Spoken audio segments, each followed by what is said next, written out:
오늘 보니까 되게 이쁘네.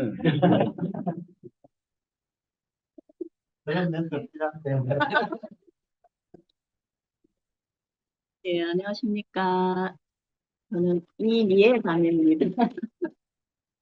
아, 아니, 처음 뵙는 얼굴도 있고, 또 아는 분들이 대부분이지만, 다 너무 반갑습니다. 이렇게 이 공간에서 이렇게 뵈게 돼서 더 반가운 것 같아요. 아, 오늘 아무튼 성진이 오빠 말씀과 또 우리 영민 형제 말씀 이어서 들으면서, 아이고, 또 사실은 이제 이렇게 준비하다 보니까 제 간증이 준비가 되더라고요. 근데 지금 영민이 형제 말한 것처럼, 우리의 가난함이 정말 그 하나님 없으면 못 살 만큼의 그 가난함 자리로 이끌기 위해서 과정들이 있잖아요. 어, 그러니까 그 얘기를 하려니까, 아, 이거 해야 되나? 우리 영민이 형제가 즐겁게 해줬는데 제가 또 분위기를 맞추니까. 근데 어쨌든 결론은, 하나님이 우리를 너무 영광스러운 존재로 이끄셨다는 결론이니까 그렇게 들어주시기 바랍니다. 아, 저는 그 제목이 그냥 나와 있는 대로 그 인생의 질문 나에게 답하다라는 거거든요. 사실 이제 이 오늘 모임을 이 자리가 참 부담스러운 자리잖아요. 저 같은 경우 특히 더 그렇습니다. 근데 생각을 바꿨어요. 생각을 바꾸니까 오히려 오늘이 기다려지더라고요. 신기하게. 근데 이게 그러니까 오늘 제목처럼 그 제 인생의 자리를 그 하나님이 어떻게 바꾸셨나. 새롭고 산 소망이 있는 그 인생의 자리로 바꿔주셨거든요. 그래서 그 바꿔주신 하나님께 너무 감사드리고요. 그리고 그 하나님의 그 이끄심을 또 이렇게 이 자리에서 제가 제 입술로 이렇게 고백하고 표현한다는 것이 비록 부족하지만 또 한편으로 봐서는 너무너무 설레는 일인 거예요. 왜냐, 내 인생을 너무 새롭게 바꿔주신 그 하나님의 그 이야기를, 하나님이 내 인생에 관여하신 것을 표현하는 자리니까. 근데 왜 설레었나? 이것이 우리의 본분이기 때문에, 충분히 그럴 수 있겠구나, 이런 생각을 하게 됐어요. 네. 이제 제 얘기를 시작하겠습니다. 저는 제 인생의 답을 몰랐어요. 오늘 이제 인생의 답에 대한 이렇게 표현들이 많이 나왔는데, 3살 때 이제 소아마비로 저는 제가 걸었던 기억이 없어요. 그러니까 장애인이라는 삶을 살면서 저는 늘, 나는 불행한 사람이다라는 생각을 많이 했거든요.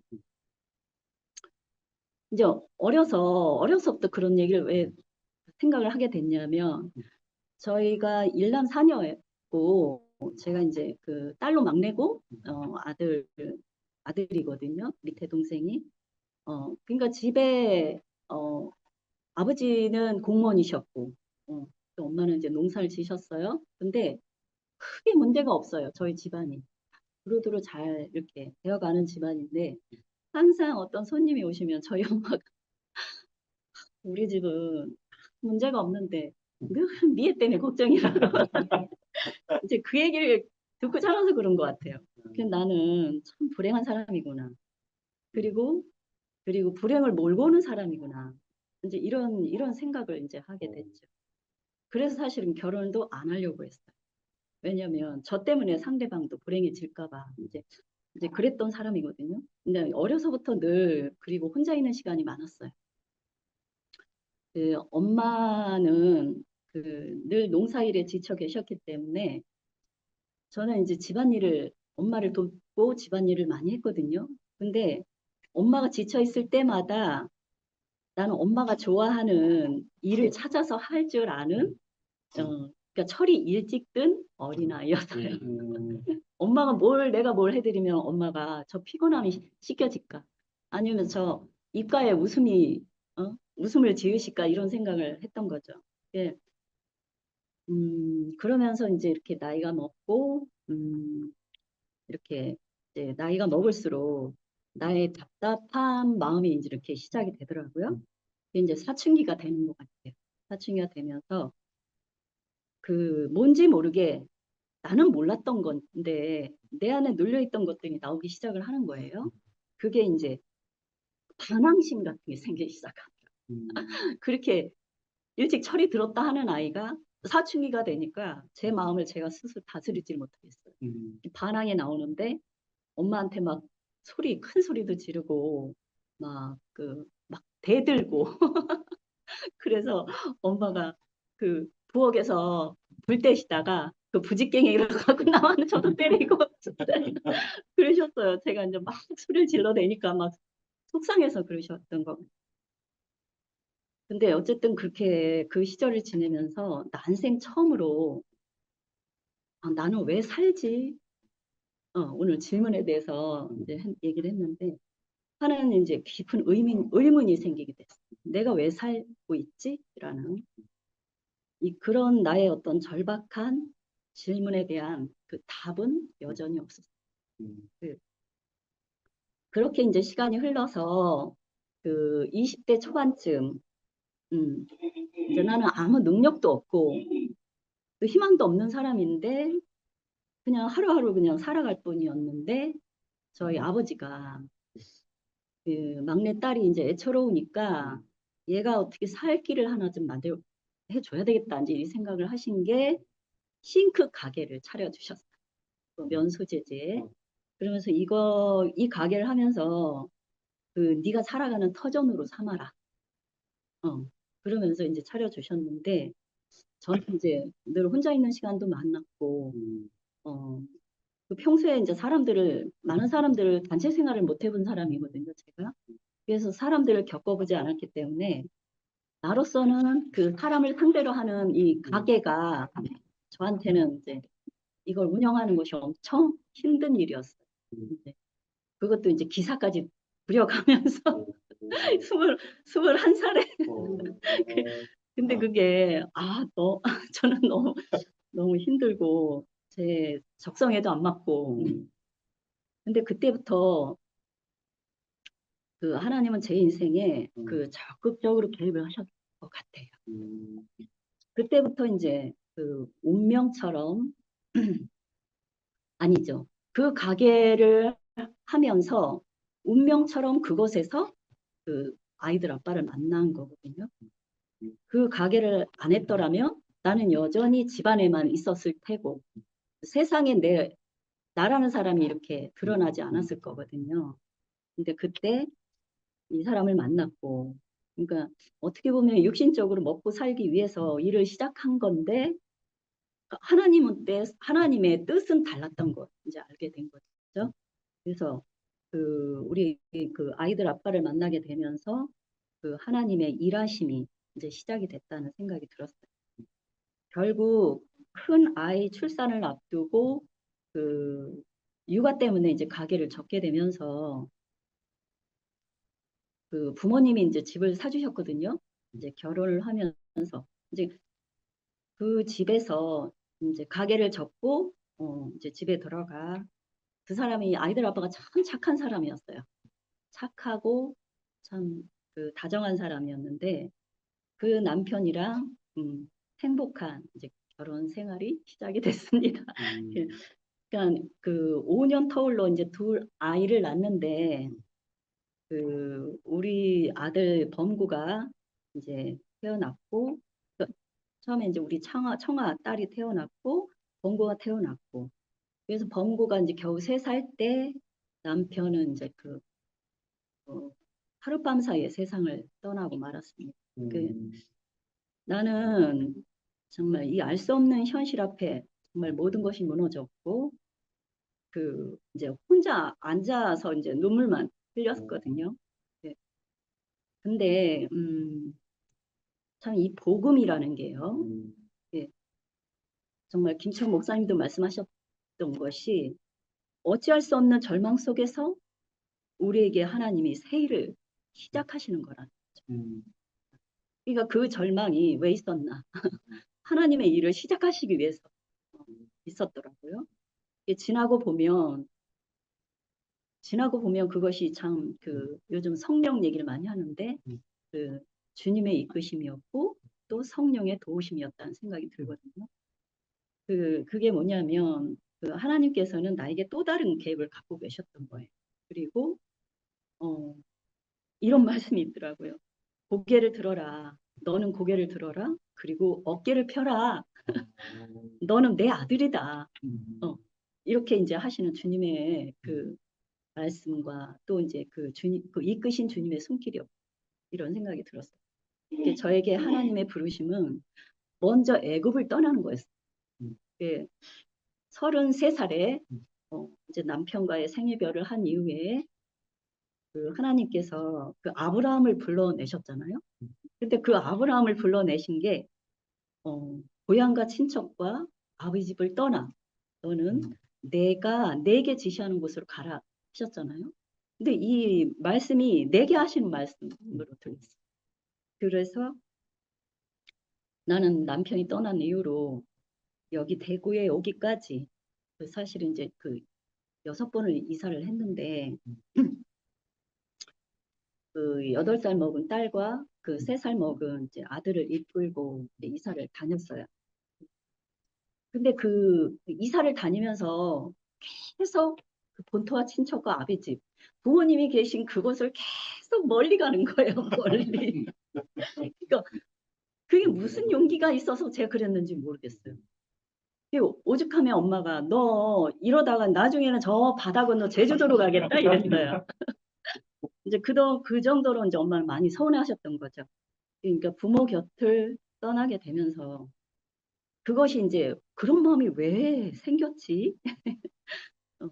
제게서 나오는 마음은 아니었거든요, 솔직히. 저는 부모 곁에 있으면서 그냥 얼마나 진짜 외롭고 아프잖아요.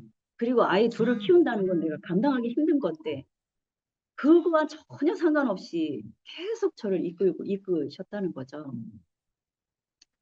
그래서 어쩔 수 없이 떠나온 오늘 아브라함의 선택은 근데 정말 신기한 거는 아브라함의 선택은 정말 후회함이 없는 절대적인 믿음이라는 거예요. 이게 제 믿음으로 알아지는 거예요. 왜냐하면 이 길이 아니면 안 되었기 때문이었고 또 하나님의 부르심의 손길에 의지할 수밖에 없는 절대적인 가난함이 제게 있었거든요. 그렇게 하나님이 저를 이끄신 것 같아요. 하나님의 도우심을 정말 구할 수밖에 없었고 하나님을 의지해서 살 수밖에 없었어요. 그것만이 내 자신을 지탱하는 지팡이라는 것을 생각하게 됐고 또 하나님은 이렇게 저를 또 우리 모두를 골짜기로 인도하시는 것 같아요. 그때 절망 속에 있는 저에게 새 일을 시작하시는 하나님의 손길을 이렇게 아까 마디마디 우리 영민 형제 얘기했는데 마디마디를 경험할 때마다 손길을 알게 됐어요. 정말 신기하죠? 이게 하나님의 손길이구나. 제가 좋아하는 성경 말씀이 있어요. 내 은혜가 내게 족하다라는 말씀이거든요. 사도 바울이 자신의 고통을 하나님께 호소할 때, 예, 하나님이 그러셨잖아요. 내 은혜가 내게 족하다. 내가 약한 데서 온전하여진다 하셨잖아요. 근데 이 말씀을 사실은 제 고백과 같은 거거든요. 근데 이 말씀 앞에 이렇게 있다 보면, 정말 내가 무엇을 정말 탓할 수 있겠어요? 누구를 탓할 수 있겠어요? 그리고 제가 무엇을 원망하겠으며 또 제가 무엇을 바랄 수 있을까? 내 은혜가 내게 족하다. 하나님의 말씀 앞에 제가 할 말이 없더라고요. 이게 내게 주어진 모든 것이 그렇잖아요. 하나님이 줄로 지어진 구역이었고 하나님의 손길 안에서 그 베푸신 하나님의 사랑이었다는 거죠. 이런 거를 이렇게 알게 됐습니다. 이 시간이 갈수록 제게 남는 것은 그 주님의 사랑과 은혜만 정말 시간이 갈수록 깊어지는 것 같아요. 예. 아, 내 평생 그 하나님의 사랑의 신실하심, 정말 하나님은 신실하시잖아요. 그 하나님의 신실하심과 또 그 하나님의 열심으로 나를 지금까지 도우시고 이끌어 오셨다는 거죠. 저는 사실은 이제 배운 게 없어요. 네.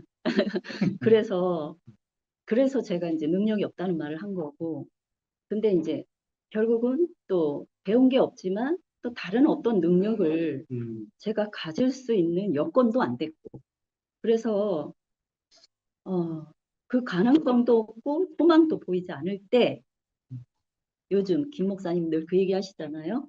없는 것을 있게 만드시는 하나님. 정말 그 하나님이 저는 너무 감사하고 너무 좋아요. 왜냐하면 나의 절망을 희망으로 바꾸셨고 또 그 나의 슬픔을 기쁨으로 바꾸셨고 또 그 불행했던 나의 인생을 이제는 행복을 노래하는 그 사람으로 바꿔주셨거든요. 그래서 없는 것을 있는 것처럼 만드시는 하나님. 근데 이것이 결국은 그 하나님 안에서 그 하나님이 새 일을 시작하신다 그랬잖아요. 우리 절망 안에서. 근데 그 새 일은 우리를 이렇게 새로운 삶으로 이끄시는 것 같아요. 그래서 늘 흔들릴 수밖에 없는 저지만 그런 나를 끝까지 사랑하시고 사랑하셔서 끝내는 이제 당신의 열매를 거두시고야만 그 하나님의 일하심이 부족하지만 저에게도 아무것도 아닌 저에게서도 그 하나님이 그 열매를 거두시고자 그런 과정을 주셨다는 것이 지금은 너무너무 감사하거든요. 이 텍스트를 제가 읽어보니까 딱 10분 걸리더라고요. 그래서 이제 오빠한테 아이고 이거 너무 그런 거 아니야? 이제 그랬는데 오늘 상황을 보니까 그럴 수밖에 없네요. 그래서 어쨌든 불행했던 제 인생에 찾아오신 저를 끝까지 사랑하셔서 그 당신의 열매를 거두시는 주님께 감사하고요. 시간이 다 됐습니까?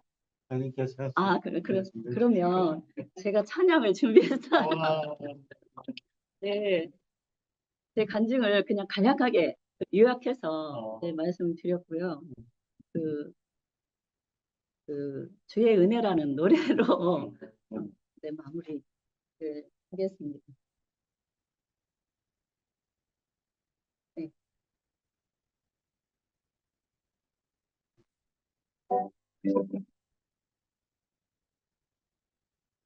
너무 컸죠.